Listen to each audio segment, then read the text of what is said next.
भारत बनाम पाकिस्तान। दोस्तों, ये राइवलरी तो आपने सालों सालों से क्रिकेट के फील्ड पर काफ़ी देखी होगी, लेकिन अब ऐसा लगता है कि ये नई कहानी जैवलिन थ्रो इवेंट के अंदर अब हमें यहाँ से पनपती हुई नजर आएगी। जिस तरीके से पेरिस ओलंपिक्स के अंदर वहाँ पर अरशद नदीम बनाम नीरज चोपड़ा का वो प्रतिस्पर्धा देखने को मिला और सबने देखा कि किस तरीके से वहाँ पर पाकिस्तान के अरशद नदीम ने बाजी मारते हुए नीरज चोपड़ा को उस मुकाबले में हराया। इसके साथ ही ओलंपिक रिकॉर्ड भी बनाया और करोड़ों भारतवासियों का कहीं ना कहीं दिल भी तोड़ा, जो हम उम्मीद करके यहां पर चल रहे थे कि नीरज चोपड़ा कम से कम इस ओलंपिक्स के अंदर गोल्ड मेडल जरूर लेकर आएंगे। वो सपना भी कहीं ना कहीं अधूरा रह गया। लेकिन इस बड़ी जीत के बाद, एक बड़ा इतिहास बनाने के बाद, जो पाकिस्तान के 32 साल के इतिहास में कभी नहीं हुआ, ओलंपिक्स मेडल लाने के बाद वहां पर अरशद नदीम ने क्या कुछ कहा है, सबसे पहले वो आपको दिखा देते हैं कि अरशद नदीम ने इस बड़ी फतह के बाद क्या रिएक्शन दिया है। तो सबसे पहले अरशद नदीम काफी ज्यादा भावुक नजर आए। उन्होंने कहा, in an emotional statement after his victory Arshad expressed his confidence stating, today was my day, I was in rhythm and knew I could throw even further.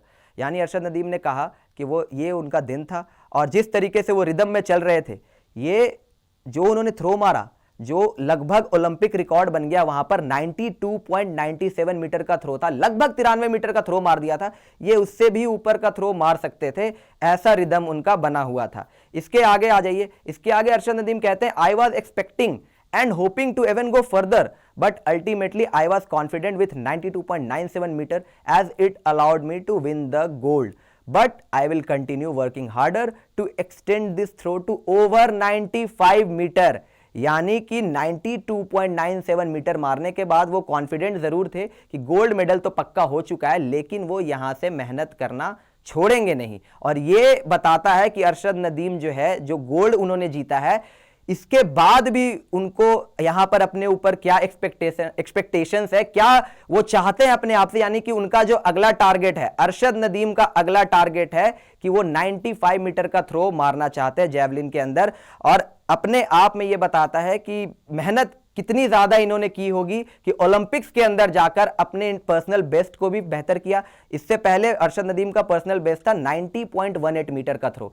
इसको बेहतर करते हुए ना केवल इन्होंने 92.97 मीटर का थ्रो मार के गोल्ड जीता, इसके अलावा भी अपने 6 बार के प्रयास में 91 मीटर का थ्रो निकाला था। यानी 2 बार इस इवेंट के अंदर अरशद नदीम 90 मीटर से ऊपर का थ्रो मारने में कामयाब भी हुए और बेहतर अंदाज में भी उन्होंने तरीके से गोल्ड मेडल जीता, जहां पर दूर दूर तक कोई भी कॉम्पिटिटर आसपास भी नहीं था। इसके आगे अगर आपको बताएं तो अरशद नदीम ने नीरज चोपड़ा से जो राइवलरी की बात हम आपको बता रहे हैं कि अब एक तरीके से ऐसा लग रहा है कि इंडिया वर्सेस पाकिस्तान क्रिकेट में नहीं बल्कि जैवलिन थ्रो के अंदर अब आपको यहां से सालों सालों में एक नई राइवलरी पनपती हुई दिखाई दे सकती है। इसको लेकर यहां पर अरशद नदीम ने कहा, rivalry was there, no doubt about that. People in each country were eager to see us both throw the javelin and beat each other. I am very happy to see Neeraj win the silver medal. यानी कि अरशद नदीम ने ये जरूर माना है कि rivalry तो है। ऑब्वियस सी बात है, अगर आप भारत को रिप्रेजेंट कर रहे हो, आप अपने पाकिस्तान को, जो भी अपने अपने देश को रिप्रेजेंट कर रहे हो, और भारत बनाम पाकिस्तान का कहीं पर भी कोई मुकाबला हो तो एक राइवलरी बनप जाती है। और इसको लेकर नदीम ने कोई डिनाई नहीं किया, उन्होंने बिल्कुल माना है कि दोनों देशों के लोग जो है वो चाहते हैं कि उनका जैवलिन थ्रोअर बेस्ट थ्रो करे। लेकिन साथ ही साथ उन्होंने नीरज चोपड़ा को लेकर काफी खुशी भी जताई है कि नीरज ने सिल्वर मेडल जीता है। 2 ओलंपिक्स में नीरज चोपड़ा ने मेडल जीतने का एक नया इतिहास भी बनाया है। ट्रैक एंड फील्ड इवेंट में ऐसा करने वाले वो पहले एथलीट भी बने हैं। इसको लेकर अरशद नदीम ने उनको कांग्रेचुलेट भी किया है। लेकिन कहीं ना कहीं जो यहां पर उम्मीद लगाई जा रही थी भारत के अंदर कि नीरज चोपड़ा का तो गोल्ड पक्का ही है, उसको कहीं ना कहीं अरशद नदीम ने थोड़ा सा पीछे कर दिया। और जिस नीरज चोपड़ा को वो इंस्पिरेशन मानते थे, सालों साल, इतने साल उनके साथ कंपीट करते थे, जहां पर हमेशा ऐसा होता था कि नीरज चोपड़ा हमेशा अरशद नदीम से ऊपर ही रहते थे, ओलंपिक्स के अंदर जाकर वहां पर अरशद नदीम ने नीरज चोपड़ा को पछाड़ दिया और पाकिस्तान के लिए एक नया इतिहास भी बनाया। अरशद नदीम काफी ज्यादा कॉन्फिडेंट हैं ये राइवलरी को लेकर भी। अब यहां से उम्मीद है कि अरशद नदीम, जो कि उन्होंने अपना बेंचमार्क सेट कर दिया 95 मीटर का, 92 मीटर का थ्रो ऑलमोस्ट कंप्लीट कर दिया, 93 मीटर पे पहुंच गए, अब नया टारगेट जो है वो 95 मीटर का है। अगर आप ये पूरा देखेंगे किस तरीके से वहां पर बाय फार बहुत आगे थे, 92.97 मीटर का थ्रो मारते ही हर किसी को पता लग गया था कि अरशद नदीम ने इतिहास बना दिया है। अरशद नदीम के आसपास कोई भी कॉम्पिटिटर नहीं था और ये बिल्कुल हो भी नहीं सकता था, क्योंकि जो उन्होंने थ्रो मार दिया था 93 मीटर्स का, इसके आसपास अगर कोई पहुंच सकता था वो नीरज चोपड़ा ही थे। लेकिन उन्होंने भी अपने करियर में आज तक 90 मीटर का मार्क क्रॉस नहीं किया था, तो ऐसे में आसान नहीं होने वाला था, काफी ज्यादा प्रेशर भी था उनके ऊपर। उन्होंने प्रयास बहुत किया, 6 बार प्रयास किया वहां पर, लेकिन 5 बार फॉल कर दिया और सिर्फ एक सक्सेसफुल अटेम्प्ट लिया 89.45 मीटर का, और इस एक अटेम्प्ट के चलते नीरज वहां पर सिल्वर जीतने में कामयाब रहे। और तीसरे पर एंडरसन पीटर्स रहे ग्रेनेडा के। तो इन तीनों ने वहां पर मेडल जरूर जीता, लेकिन भारत की उम्मीद जो थी गोल्ड की वो नहीं पूरी हो सकी, क्योंकि अरशद नदीम ने अपने करियर का सबसे बेस्ट थ्रो मार दिया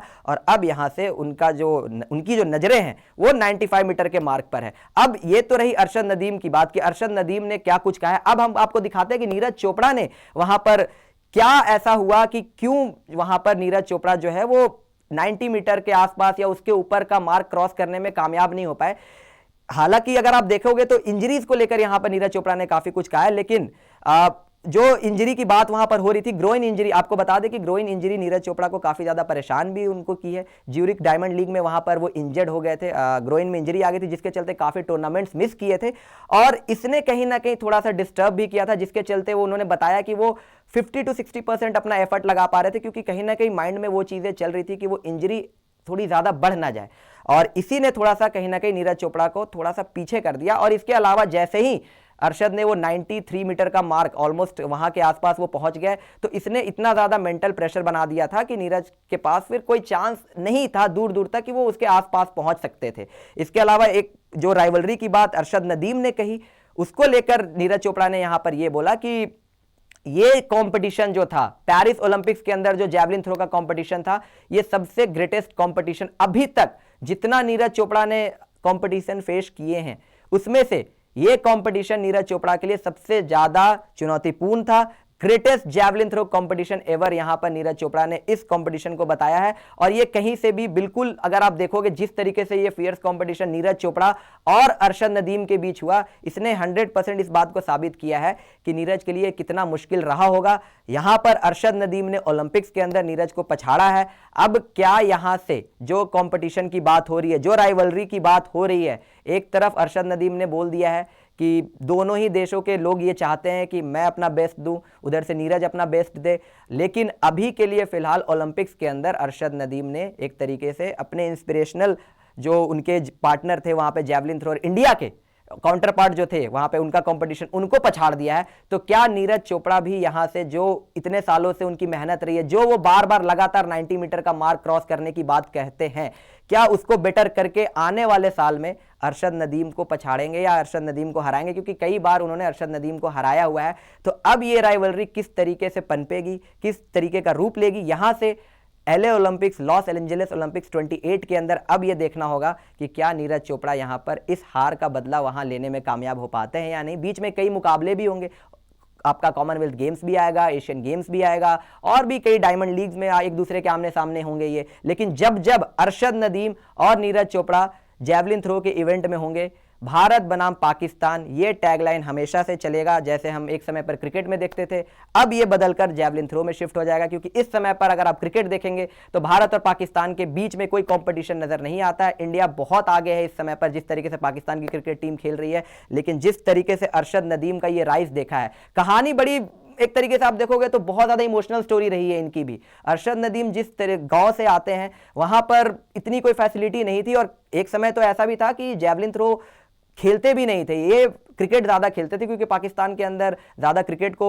तवज्जो दी जाती है, लोग ज्यादा क्रिकेट पसंद करते हैं, तो ये क्रिकेट ज्यादा खेलते थे, फास्ट बॉलर थे। लेकिन फिर वहां पर अपने भाई के कहने के बाद, अपने पिता के कहने के बाद उन्होंने एथलेटिक्स की तरफ शिफ्ट किया। और क्योंकि फिजिकली काफी ज्यादा, अगर आप देखोगे तो इतने ज्यादा अच्छी फिजिक है इनकी, कि जैवलिन थ्रो की तरफ इनका आकर्षण बढ़ा। और आज इतने सालों बाद पाकिस्तान के लिए जो ग्लोरी इन्होंने लेकर, वहां पर पाकिस्तान के लिए लेकर ये आए हैं, इसने बताया है कि पाकिस्तान, अगर आप मेहनत करते हो सही तरीके से, आप लगन से मेहनत करते हो, तो एक ना एक दिन आपको तरक्की जो है वो जरूर मिलती है। लेकिन नीरज चोपड़ा के लिए भी अगर आप कहोगे तो नीरज चोपड़ा ने भी देश का नाम बढ़ाया है, भारत का नाम बढ़ाया, गौरव बढ़ाया है। और जिस तरीके से वो मेहनत करते हैं, हमें इसमें कोई हैरानी नहीं होगी कि लॉस एंजलिस ओलंपिक्स के अंदर नीरज चोपड़ा जो है इस हार का बदला लेने में भी कामयाब होंगे और एक नया इतिहास बनाकर अरशद नदीम वर्सेस नीरज चोपड़ा की इस लड़ाई को जीतने में भी कामयाब हो पाएंगे। तो दोस्तों, इस राइवलरी के ऊपर आपका क्या कहना है? अगली लड़ाई कौन जीतने में कामयाब हो पाएगा, नीरज चोपड़ा वर्सेस अरशद नदीम के बीच? बताइएगा हमें अपनी राय नीचे कमेंट सेक्शन में। और ये वीडियो और इन्फॉर्मेशन आपको पसंद आई हो तो इसे लाइक जरूर कीजिएगा, शेयर जरूर कीजिएगा, और अभी तक आपने स्पोर्ट्स यारी को सब्सक्राइब नहीं किया है तो सब्सक्राइब जरूर से जरूर कर लीजिएगा। अभी के लिए मुझे दे दीजिए इजाजत। जय हिंद, जय भारत।